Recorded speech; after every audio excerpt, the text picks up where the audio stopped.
Hey everybody, welcome into the Delmarva Sports Insider, your only live and local show dedicated to giving you all local sports. I'm Sports Director Brandon Bosser. And I'm Cole Howard. Welcome on into the show. We have got a lot to get into tonight. Yeah, that's right. We've seen quite a few teams winning championships in their respective divisions. Devin has the night off, so Cole gets bumped up to the desk with me. Here I am. Good to have you here, Cole. Yes, sir. All right, so thanks for making us part of your Cinco de Mayo celebrations. You're starting it off right if you're watching us. That's right. We have got a lot of great games tonight, a lot. So I just want to go ahead and jump on into it. I don't want to talk about it anymore. Yeah, let's go ahead and begin our show tonight with a great matchup on the Diamond in Lewis. Cape Henlopen hosting Decatur on Senior Day, a great cross-state rivalry here. Great game. The Seahawks, they were looking to close out their regular season on a high note and take down one of the top teams in the Henlopen. It was a good old-fashioned Bayside Henlopen battle this afternoon.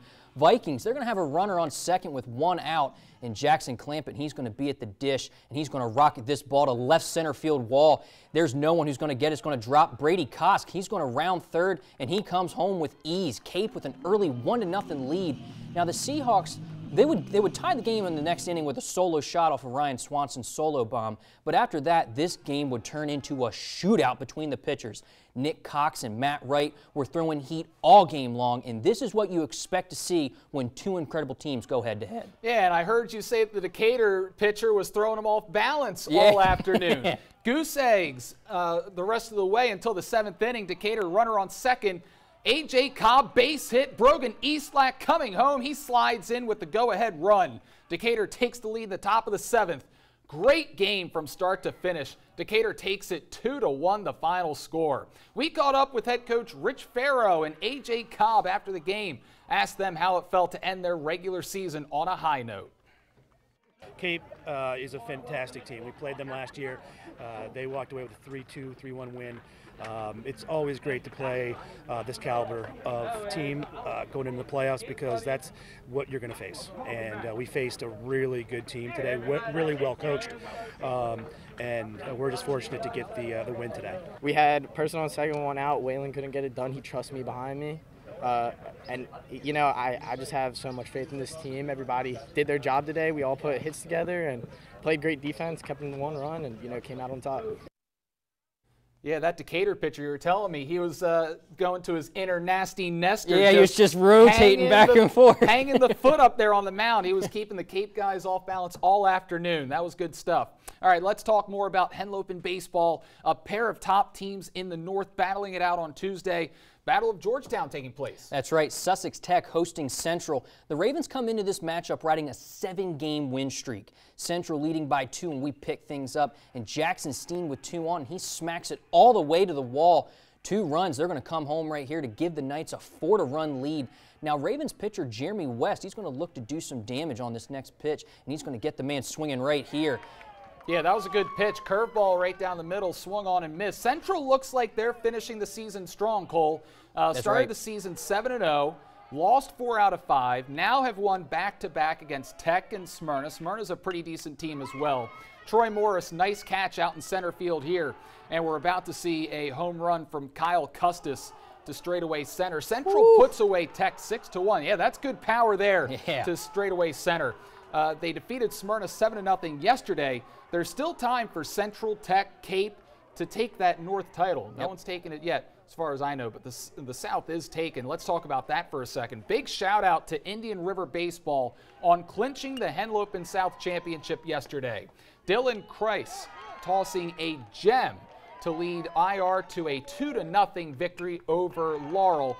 Kreis went complete game, allowing just 1 hit, striking out 7. Oof. IR has 4 games left in the season, including a home matchup with Cape Henlopen in what could be a conference title preview. That should be a good one. Yeah, it should be a good one. By the way, Indian River Softball also winning the Henlopen South as well, so congratulations to IR. That'll be a big test for Indian River coming up facing Cape Henlopen. Definitely. Congrats to the Indians. But now let's move over from the Bayside, or from the Henlopen to the Bayside.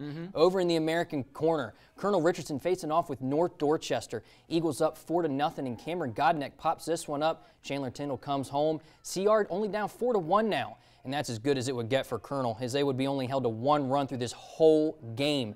Now, the Eagles brought it all. They locked down pitching, red-hot bats, but costly errors also plagued the Colonels that afternoon. North Dorchester, they took this matchup in dominant fashion as they end CR's 12-game winning streak in a final score of 8-1. Yeah, this was a big surprise to me. The Colonels are 15-3 on the season, 7-1 against the Bayside North. Their only North loss right here. Colonels are your North champions. They will play Tuesday night at 6 o'clock against Parkside at Purdue Stadium. So, hey, maybe there wasn't too much on the line for them, so came out a little flat. Now, Kent Island and Bennett, they clashed in their regular season finales the other day, and this is the first spring sport matchup between Kent Island and any Wicomico County school this spring season. The ban on athletic competition with Kent Island now lifted by Wicomico schools. The Clippers and the Bucks both tuning up for the playoffs as Kent Island's pitching kept the Clippers in check all afternoon. And that's on brand for them as the Bucks have surrendered just 3.5 runs per game. Yeah, they have a fantastic pitching staff. Bennett is also a young team that's trying to figure out how to win right now. So they're usually a big-time baseball program, won the baseball title a few seasons back. Now this game was interesting because, as we just mentioned, this was the first time that a Wicomico County school played a Kent Island team this year, this spring season. We broke the news back on Tuesday that the sides had agreed to a plan of action. This all stemming from the incident at the end of that boys basketball game between Parkside and Kent Island back on February 24th. Wicomico schools had been taking forfeits in all sports against Kent Island before this agreement was signed. There are a number of points in the text, including communicating expectations of attending athletic contests to all stakeholders.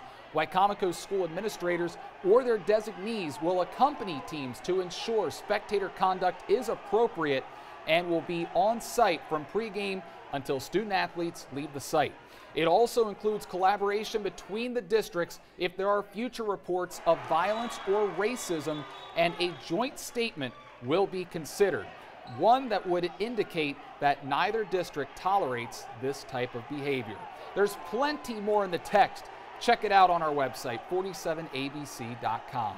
All right, now back to the action. Time to talk about this week in softball. A championship preview, the undefeated North Dorchester Eagles and the one-loss Mardella Warriors. Yeah, this was a fun game. Came down to the very last bat. The best of the best squaring off in Mardella. Warriors with 2-run lead. They pick over at the third and they get the runner by step. Now Emily Cohey, she is going to be looking to get out of a jam as she gets this one swinging.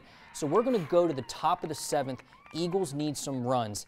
And it's not pretty, but this next hit is going to get the job done. As the swinging bunt by Brooke Alton, throw to first is not going to be in time. So we have What's the EV on that? We have a pair of Eagles on base.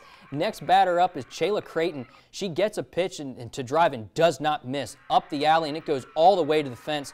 And this is going to bring home the tying run to score without a throw, and we have a brand new ball game. Yeah, that's clutch base hitting right there. North Dorchester with a chance to take the lead. Hot shot. She's going to be snagged by the first baseman right here, and that's going to retire the side. Go ahead and grab some pine on that one. That was a great play there by the first baseman. Let's go to the bottom of the 7th.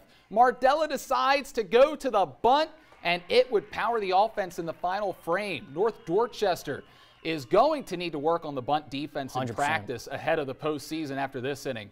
A couple of bunts, and we see 2 Warriors get on base. The winning run all the way to third. Julia Wisk would be the hero right here in this at-bat. She grounds it back up the middle. That's going to bring home the game-winning run in the 7th inning. What a game this was, and you know what? We're going to see a replay of it coming up in the Bayside Championship. And that is going to be a fantastic game. Sure is. Meanwhile, up in Delaware, the upstart Cape Penlopen Vikings facing the 11-1 Milford Buccaneers. Cape on the attack, ball grounded out to short. An error is made that allows all the runners to get on safely. The Vikings take the lead on that error. Cape, they are a young team. They have a lot of sophomores, a lot of juniors, but they're not afraid of anyone. And they've been getting better as the season goes along. Hears gets a ball up at her face, and she drops it into right field. A bloop single to bring in 2. They get greedy, though. The third runner comes in. She's nailed at home plate, but the damage is done. More from Hears right here. The sophomore puts this game away with a home run to straightaway center. That's a sophomore, and that is a lot of power that you see. It almost hit the scoreboard. Yeah, the Henlopen Conference, watch out for this team in the next coming years. They could make a lot of noise during the postseason as well. Cape moves to 9-5 on the season after defeating the Bucks, who, like we said, were 11-1 and had the best record in the Henlopen. Now to the soccer field now. Delmar hosting Cape Henlopen for Senior Day. The Wildcats are on a 7-game winning streak, but the Vikings lead 2-1 with a few minutes to go. Cape is trying to close the door on the Wildcats' winning streak, but their shots on goal are just too high. Delmar would get one final shot to this game. Kaya Gaines, she cuts through the defense, and you're going to see it as she's going to lose the ball. The ball finds feet of Lyric Campbell. For the tie, she shoots, and it's going to be right off the goalie's hands here, and you're going to see it. Cape, they pull off the upset on Delmar at home, and it's going to be in a final score of 2-1. Yeah, nice win for Cape Henlopen. Delmar, really solid team this year, 8-2-1, so this was a big win for Cape, who's sitting at 500. Over to some action on the soccer diamond here as Sussex Academy taking on Indian River. IR up 1-0. Catherine Brown looking for the tie, but into the waiting arms of the goalkeeper. Freshman Camden Shockley, breakaway right here. Boots it to the back right corner, and she gets it to go. That's a 2-0 lead for IR on Sussex Academy, and they get back in the win column. 2-0 is your final score from that game as the Seahawks move to 8-3-1 on the year. And that'll do it for the A block. We're taking our first time out. The Gulls men's lacrosse team moving on to the conference finals. Highlights coming up next from Seagull Stadium. Hi, my name is Marlon McDormand, and I'm with Pocomoke Field Hockey, and you are watching Delmarva Sports Insider.